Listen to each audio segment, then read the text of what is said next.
encore du Birkat Hamazon. Birkat Hamazon, par contre, de la Serouda chez les chiites, la dernière Serouda du Shabbat. Jusqu'à présent, nous avons évoqué les différentes halachot relatives au Birkat Hamazon du Shabbat lui-même, du Yom Tov, du Rosh Chodesh. Lorsqu'une personne oublie de dire la mention du jour, qu'en est-il du Birkat Hamazon de Serouda chez les chiites? C'est marqué dans la halakha que lorsqu'on se rappelle de son erreur, on se rend compte plutôt de son erreur, de telle sorte que l'on puisse dire encore le Retzel Halitzenu, donc avant d'avoir dit la bracha de Baruch Ata Hashem, on le dit.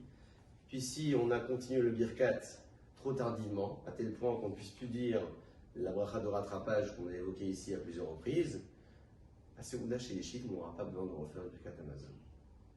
Ça, c'est un premier point. Un second point, c'est lorsqu'on a commencé le repas de Serouda chez les chiites avant la tombée de la nuit.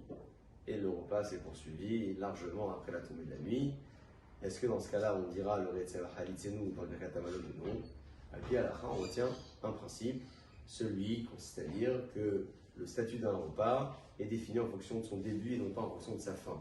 Si le repas a commencé lorsque c'était encore Shabbat, on dit le Retzel Halitzenu même si on a poursuivi son repas des heures après la tombée de la nuit.